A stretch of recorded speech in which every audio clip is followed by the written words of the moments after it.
Welcome, low ego action heroes. I'm Debbie Levitt from Delta CX, and welcome to our Tuesday, our usual Tuesday Q&A AMA Live. I am live right now on YouTube, LinkedIn, and Twitch. Hi, Ana Lucia. To take your questions and talk about whatever you want to talk about. This is my free worldwide mentoring and a little bit of coaching. So if you've got a question, you can put it in the chat room, but I might yell your name out. So, be careful there. You can also send it to the links at deltacx.com/links. And if you are mid-level or higher Patreon, you can send it to our Discord room. So, which reminds me, thank you to all of our wonderful Patreons, both our paid and unpaid ones. You can join our Patreon even for free and be among the first to know. Why a Patreon? Because I am trying to remove algorithms. Algorithms like LinkedIn and YouTube. I want to make sure you know the things. So, patreon.com/CXCC. And again, you can join at a free level or at the paid levels. Totally up to you. Happy to have you in the community. So we got some questions ahead of time. You can send in your questions all week, and I'm going to start with those. So our first question says, and it's from a senior level Patreon, so thank you so much. This says, how, if at all, do you go about testing multiple prototypes of the same design in one session, like concept testing? The use case that has come up for me is the team can only do 1 or 2 rounds of testing, is redesigning 2 or more parts in the design, and has different ideas on how to solve the problems. Essentially, I'm asked to explore concepts while testing usability. I'd love to hear your thoughts on this. Yes, thank you for asking. I'd love to give my thoughts on this and turn my mic up a little bit. So, I do this a lot. I get asked this a lot as a researcher, and very often we've got some different designs and we're trying to figure out. Now, very often someone says, which one is better? But so often I find that the answer isn't one. The answer is usually pieces of different ones for different reasons. So, for example, at my current job, we just tested 3 variations, so 3 different designs for the same thing, you could say. There wasn't really a clear winner. Sometimes there is, but there were pieces of the designs that were clear winners. So people tended to prefer this when it was this way, and then they preferred this when it had these choices, and they preferred this when it was an accordion versus this other design had it some other way. And so we were then able to go back to the designer and say, look, it's not that number 1, 2, or 3 was the runaway winner. We think the winner is design number 1, but with these aspects from design 2 and these aspects from design 3. And I think what that really does is it helps maximize the designer's time, because then they have, in a sense, their winner, and they can move forward with not only the best design, but what's best from all the designs. Because I find that usually there's multiple winners buried in there from the different designs. So first of all, don't be afraid to put that in your final report, and don't feel like you have to say, well, out of A or B, B was better. Let's go with B.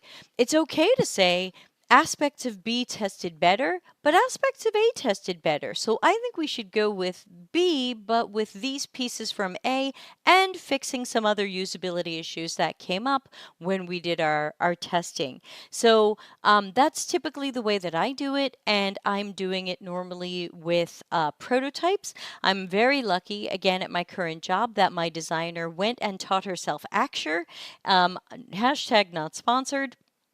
So she's giving me incredibly realistic, lifelike prototypes where we can give users tasks. We can say, I think many of you know I work for a university tech thing. So it's like, hey, you're trying to sign up for a certain course, or you're trying to plan taking a certain course. Go.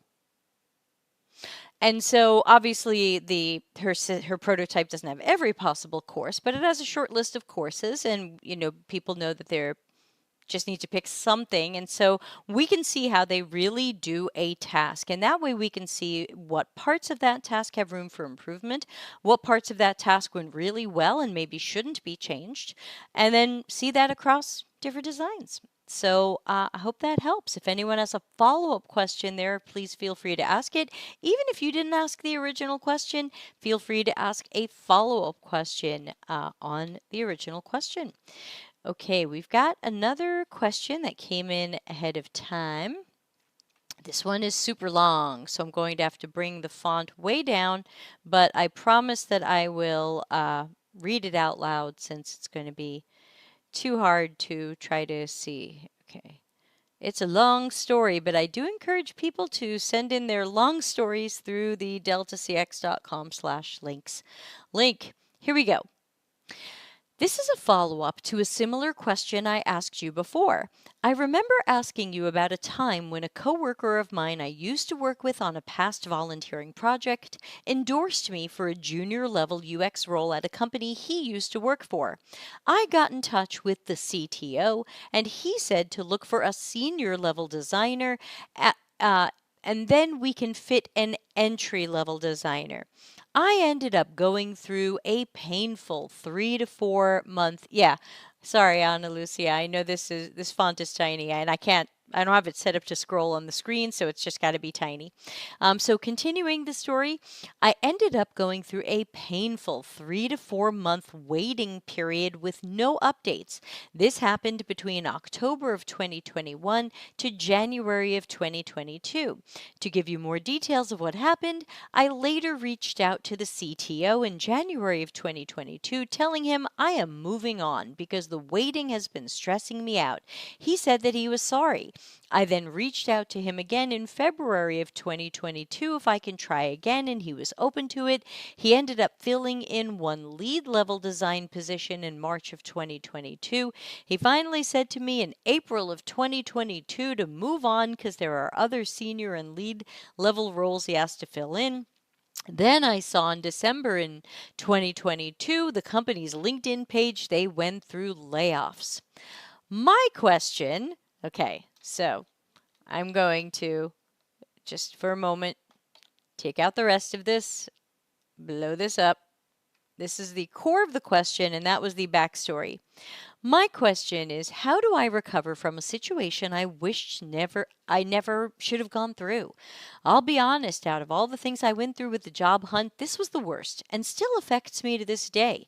I honestly can never accept the CTO apology for putting me through a painful waiting period and keeping an empty promise which has led me to a painful job hunt that could have been avoided if he was just more honest and transparent. While I finish reading this, I want to know if anyone who's watching live who knows me even a little bit can tell what I'm going to say. So go ahead and type it if you have some advice or an answer, or you think you know what I'm going to say. It was an empty promise which led me to a painful job hunt that could have been avoided if he was just more honest and transparent. What he put me through took a serious toll on my mental health and stressed me out so much. So thank you for sharing that. Obviously, I am sorry about what happened to you. I'm sorry about how much it stressed you out. It doesn't sound like a good situation, and I'm very curious if people know what I'm going to say to this one. I'm trying to see if I can sneak over to LinkedIn, and no, it's not. I don't know. Yep. LinkedIn, is it live on LinkedIn? Does anybody know? So let's see. But let's see if anybody has a response or can guess what I'm going to say. Nobody? Really? We're live. We got 9 people watching on LinkedIn. Nobody wants to go there. Really? How do I get into my own live show? Here we go. All right. Well, if nobody's going to guess what I'm going to say, then I am just going to go there. I just thought some of you might know me so well you would know what I'm going to say, but okay. So the first thing that I want to say to this person, other than I'm sorry about all of this and this is not cool, is you could have played it differently. This is definitely one of those two-way streets, and I learned this lesson a long time ago, and if you're learning it now, I'm sorry. It always hurts when we learn this lesson. Stuff like this happened to me too. This happened to me many years ago with a very famous company where they basically acted like, hey, you got the job, we'll call you back soon. I stopped interviewing, I started waiting, and wouldn't you know, I never heard from them ever again. And the lesson that I learned there was, I will never wait again. I will not wait. Ana Lucia says, look, I understand it's hard. You have to deal with the mental aftermath, but you don't have to be honest in an interview about the time you were out of a job. Is that the issue? I don't think that's the issue. I think the issue is that this person felt lied to or manipulated by the CTO who kind of strung them along while they hired other people, but not this person, and that the CTO wasn't honest with them about whether or not there even was a job. And it sounds like this person waited for months. And my thought is, never wait. Never wait. I learned my lesson the hard way when big famous company said, yep, we're going to offer you the job. We love you. And I never heard from them again. And I'd stopped interviewing and now I had nothing. And I was frustrated and I was angry.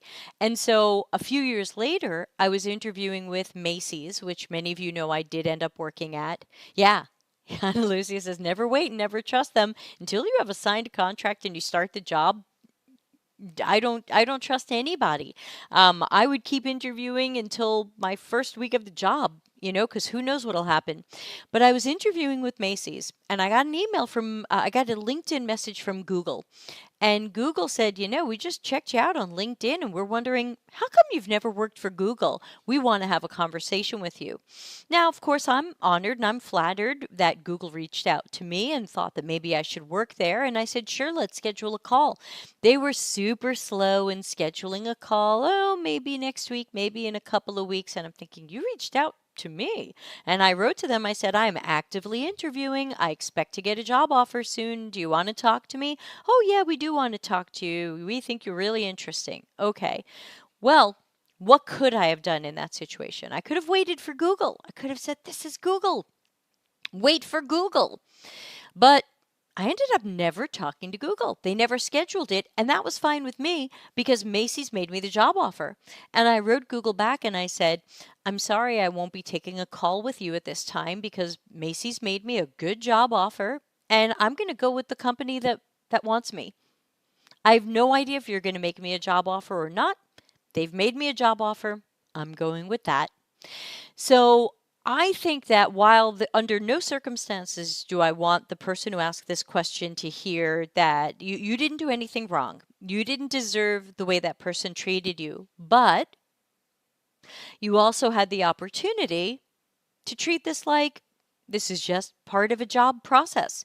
And while I hope that these people will interview me or hire me or talk to me or update me, I'm going to keep interviewing for other stuff. And you also said that this took place between October 2021, January 2022. I very rarely get jobs around November and December. People are focused on the holiday season. Sometimes they're ending their financial year if they go by a calendar year. And I don't expect to hear from a lot of people. So remember, don't wait. Keep interviewing. Even if you get a job, keep interviewing until your first week of the job. I mean, we only have to go onto LinkedIn to see all of the job offers that were rescinded, taken back, taken away. Hey, I was supposed to start my job next week. They just rescinded the offer. It's not a word we say a lot, but we know what it is. Hey, Andre, I think I went through your question already, so roll back the video. Ana Lucia says, a few years ago, I had a referral to work in a certain place. They were so nice and always saying how helpful that would be. After months of waiting, they reached out and it was something they pulled strings for in the employment center while treating me as someone that has social benefits, which I didn't have. My pay was around 200 euros plus whatever my social benefit was. I didn't have any social benefit. It would have been 200 euros. I refused it. Right. Sometimes we are waiting for a job we don't want. It doesn't pay enough. It's not a right fit for us. We don't want the commute or relocation. So I think I'm so glad we're talking about this. So thank you to the person who really shared their story. And it's a tough story. So thank you for opening up, even though it's the anonymous way of asking. Thank you for sharing that. And I think the lesson here is we shouldn't wait.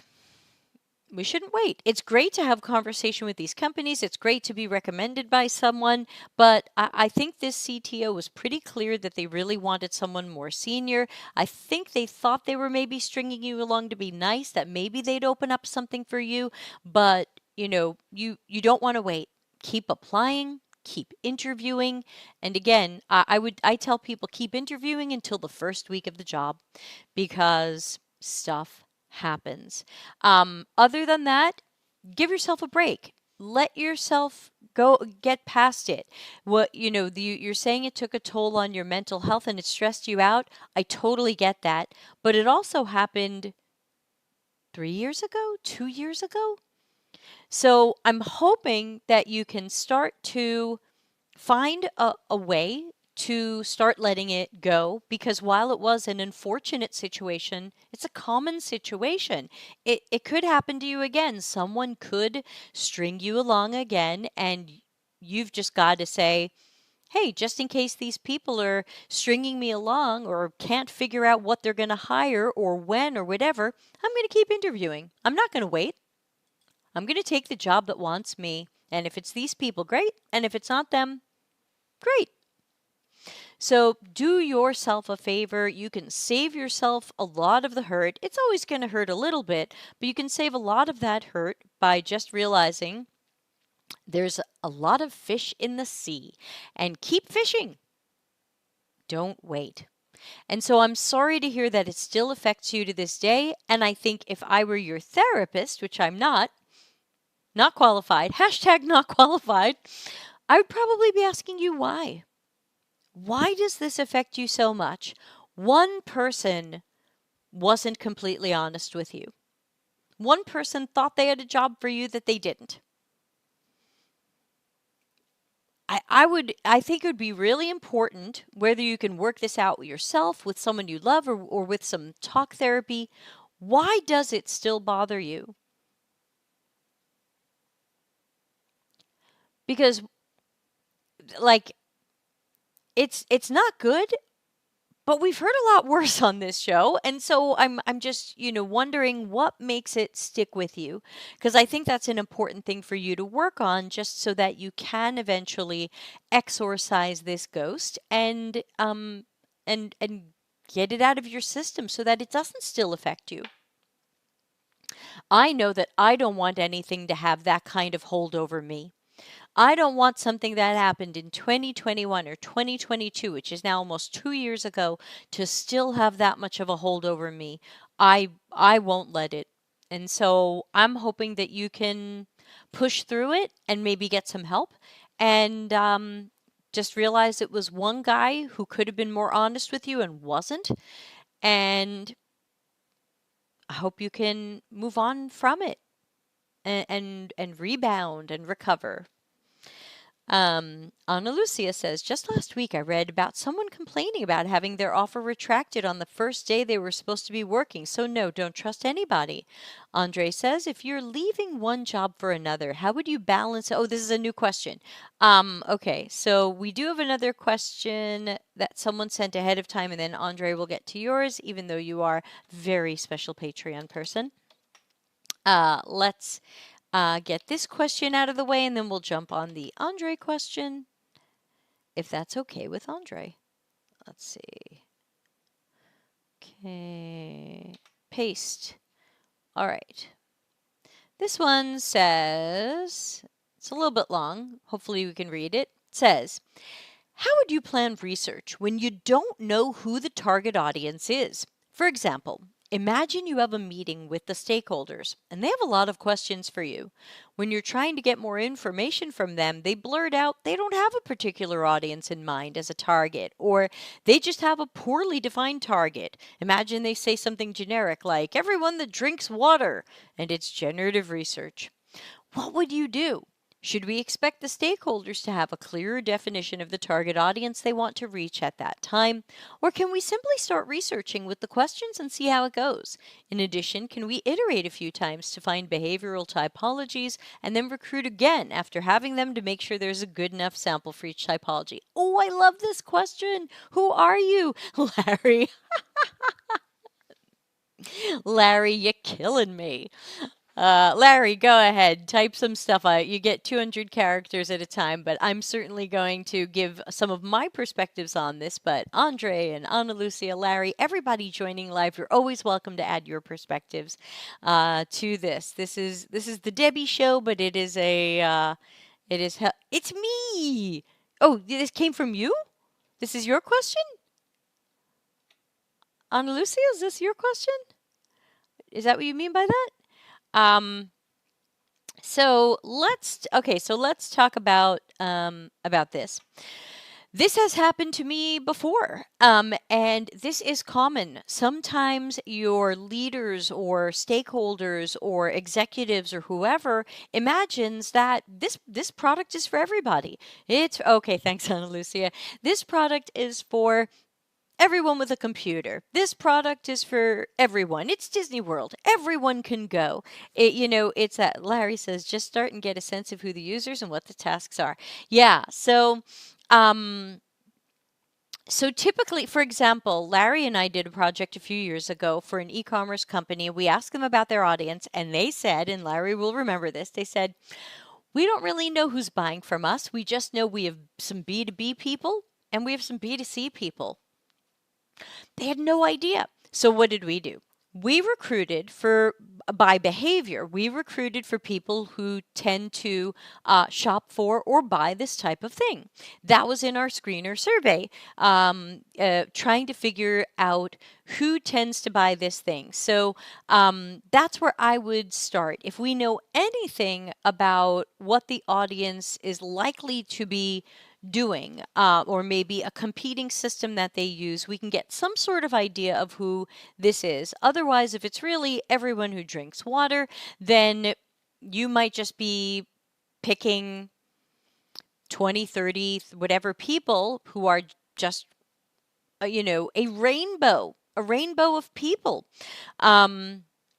We also did a variation of this last year when we worked with a startup, which I usually only say a little bit about because, it's a startup. And so that's, I've got to be vague. But they wanted to address American millennials.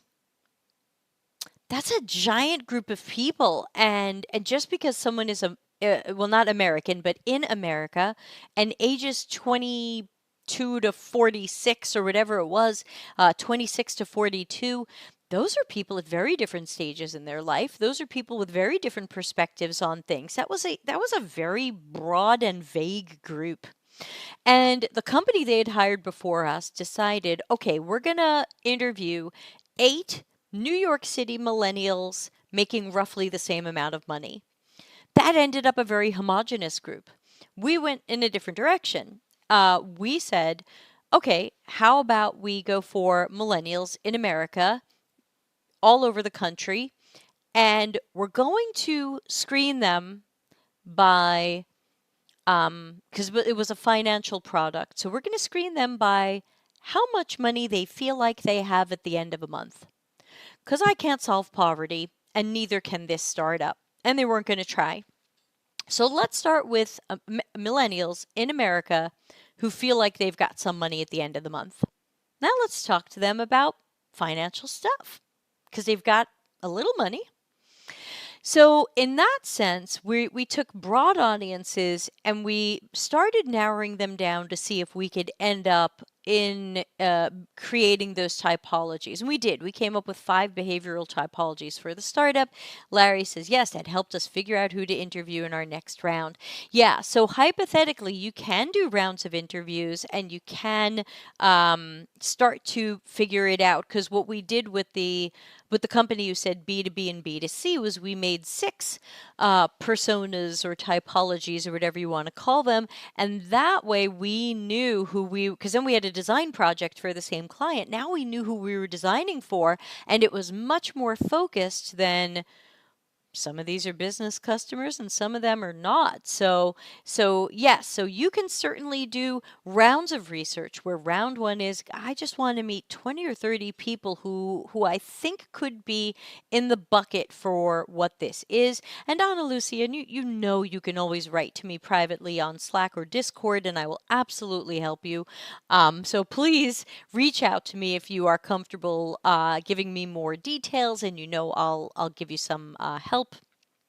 But um, I agree with Larry. You just got to start somewhere. They're claiming it's everyone who drinks water or everyone who breathes, but you can start to tell from some of what the idea or problem space or proposed solution is, what kinds of directions you might go. For example, when our team, which was me and Kayleen and Karen, came up with the idea of, well, it can't just be all millennials. If this is a financial thing, we have to find millennials that have at least a little money. Okay, let's try a screener survey for millennials who aren't broke at the end of the month. It was a great place to start. Much better than what the client was doing, which was walking into coffee shops and just talking to millennials. And they were getting some different stuff. So I think I'm over answering the question now, but I hope that makes some sense. Any follow-up question, Ana Lucia? And Larry, anything else you want to add? Otherwise, we can put up Andre's question, which I'll get cooking in the background. We'll see if anybody has a follow-up or anything for Larry to add. And good to see you, Larry, by the way. Though I'm seeing you in my mind. All right, so if anybody has more to say about that, we'll add to it. But for now, we will jump on Andre's question. And of course, thank you for your kind Patreon membership, Andre. Andre says, if you are leaving one job for another, how would you balance a 2-week notice with the potential of the job not actually happening? How do you make sure you don't quit before without confirmation? So 2-week notice period tells me you're probably in America or working for an American company, as that's a pretty common notice period for America, different in other countries. I can't think of a time I gave notice without. I think the only time I've given notice without having a next job lined up was when the job was abusive and I just had to get out of there. If that's not the case and you're hoping to stay at this job until the next one is ready, then you can't give notice until you have the signed contract. Ana Lucy will get to you in a moment. So that's usually what I wait for. I try to make sure that I have a signed contract, that I'm in their system, that I have a start date. If they're getting me equipment, that I know the equipment is coming. If I'm going into an office, we've arranged when I'm coming into the office. Can a job still fall through last minute? Yes, they've been falling through last minute. You don't know. It's a gamble. But I usually do not give notice until the other one. And then, because typically when you're interviewing, a company that's interested in you will say, what's your notice period? Or when are you available? And that's when you say, oh, I have to give 2 weeks at my current job. So once we have a signed contract, I will give them 2 weeks notice and I can start 2 weeks after that. And if they say, oh, that's not fast enough, we need you right away, then usually I say, well, then why don't you get me that contract today? You know what I'm saying? Let's see what Ana Lucia is saying here. Thank you, that helps. I've been wondering about that matter because I didn't have a particular target for my research and I had to start somewhere. I was wondering if iterating during or after my interviews would be a bad practice, having 2 more rounds of interviews to refine typology, but it's not. I'm glad. No, you can definitely do that. Sometimes one of the main things you learn from your research is we need to do more research or we need to do different research. And if you have the type of job or project where that is okay, please do it. So, yeah, don't be afraid that sometimes research is done in rounds for various reasons. Andre says, I like it. Cool. So, yeah, hopefully that's some helpful advice there. Let me see if I'm missing out on any anonymous questions. Nope, I'm not seeing any anonymous questions coming in today. Let's check that they're not in the spam. Okay. So, yeah, that's where we are. And we still have about half an hour left, a little bit less. I've got to end a little bit early today since I do have a personal phone call to make at the fantastic time of midnight my time. It's 11:30 at night here. But again, I'm Debbie, and you can ask a question. No charge. I'm live. I'm probably about 40 seconds behind you, so I'm pretty live. You can ask it in the live chat where you see it popping up on the screen, or you can send it to deltacx.com/links. There's a link on that page that will take you to asking a question for the Q&A AMA. And don't forget to subscribe here on YouTube and check out our upcoming events calendar where you can RSVP for some of the things we have cooking. But really, the best way to stay in touch is Patreon, because Patreon has no algorithm. I don't have to worry that YouTube didn't show you that I'm live, because if you're in our Discord, you know that I'm live. I don't have to worry that you didn't see my LinkedIn article. All of the articles post to Patreon 2 weeks before. And if you're in our Discord and our Slack, then you know that the articles are up. So to me, the Patreon and the online communities are how I am removing the algorithm. I'm so frustrated with people saying, "Oh, I didn't know you wrote an article." Yeah. Thanks, algorithm. "Oh, I didn't know you have a workshop on April 12th, 2024. I would have come to it." Yeah. Algorithm blocked you. Larry Marine says, "Don't be surprised to learn things in your research that will change your approach to subsequent research. We have to be flexible and apply new knowledge as we go." Agree. Don't also forget to buy Larry's new book, Disruptive Research, with this smiley, friendly guy who wrote it and co-wrote it and all that. So everyone, make sure you've got your hands on Disruptive Research. It'll help you feel more disruptive. That's not a promise, though. That's just a possibility. If there aren't more questions, that's totally cool. We can wrap up for today. I'll brush my teeth. The pictures of my stunt double. Yeah, that picture is X inches of hair length ago. Larry in a suit, everybody. Remember when people wore suits to their jobs? I was thinking about that today. I was some crappy TV show. The TV's on all day here now that my mother-in-law's temporarily living with us, and I saw somebody there getting dressed for work. They're putting on a suit, and I'm like, wow, that's we don't do that so much anymore, and I'm okay with that. I'm not a fancy dress-up person. As usual, I'm wearing a Walt Disney shirt, but Larry in a suit, everybody. Let's see what else. Meanwhile, while we'll see if there's any questions, let's take a look at what we have coming up here on the channel. Tomorrow is a webinar at 3 p.m. Italy time, so check your time zones. I'm going to be talking about job interview challenges that aren't paid and benefit the company. So we're going to be talking about the ugly side of job interview design and research challenges. Tune in for that. Let's see, next week, Monday, our webinar is hypothesis-based approaches. One of my favorite articles from this year. We'll be reading that and turning that into a discussion, taking your questions, the usual. Tuesday the 9th should be Q&A AMA with Dr. Nick. I will check that he's available. Wednesday the 10th is another webinar. I'm going to be talking about Section 174. I don't think we've talked about that live yet. That is the U.S. tax code that I think is very much, not 100%, but very much to blame for the layoffs. Scary stuff. I hope they will undo it. That the U.S. Congress is considering undoing it, and I hope they will. But boy, is that going slowly. But hey, government. Excuse me. All right. Well, I guess if there aren't any more questions, I'll wrap it up. If you do send a question and we've already ended the show, just remember we'll be answering it on next week's show. So you are always welcome to send your questions all week long. You can send them to deltacx.com/links. You can send them, if you are mid-level or higher in our Patreon, you can send them to a special channel in our Discord called Q for AMA. And we will happily add them to the list. And yeah, those are the ways to get in touch. And of course, please join my online communities. There's free versions and there's paid versions, and we welcome everyone.